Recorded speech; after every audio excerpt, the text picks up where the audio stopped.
couverture maladie universelle muy projet boo xam ne gouvernement bu Sénégal daal dina koy bàyyil askan wi waaye tam mu dëxëñ ko ci commune bu nekk ci Sénégal benn mutuelle de santé ci kaw loolu nag mutuelle de santé Yermandé ci diwaanu Khombole moo yëgal ay naataangoom ñi nga xam ni ñoom la àndaloon ci liggéey bi ngir ñuy saytu seen wér-gi-yaram xamal leen ni leen adhésion yi nga xam ni ci atum 2022 tàmbali nañ ko ginnaaw 1er janvier bi nga xam ni moom la ñu génn jàpp 31 décembre 2022 loolu nag mbokk yi ku ci bëgg a adhéré ci mutuelle bi da ngay ñëw nag jige si ndax nag wér-gi-yaram moom boo ko natt rek rawatina ay jàngoro yi ne ci sa yaram ngir mu am saafara mutuelle de santé Yermandé taxaw na ngir gunge la ci ba nga am wér-gi-yaram wu mat sëkk mu mel ni soins ambulatoires yi téeméer boo jël juróom-ñett fukki ya des na ko wàññi lu jëm ci wàllu maternité soxna yi nga xam ne dañuy wann lor ak jafe-jafe yi ñuy am ci période boobu téeméer boo jël juróom-ñett fukki ya des na ko wàññi ci lu jëm ci wàllum pajam médicament générique téeméer boo jël juróom-ñett fukki ya dinañ ko wàññi médicament spécialité téeméer boo jël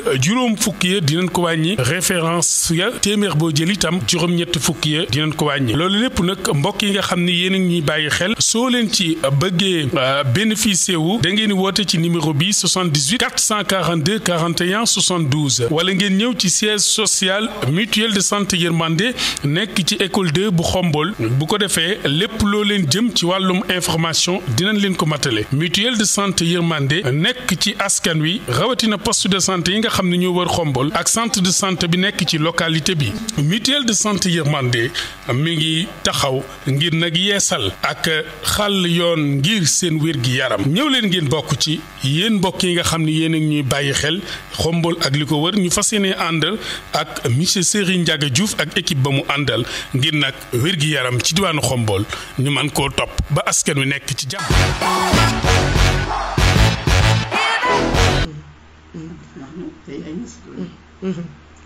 ay ministre d'accord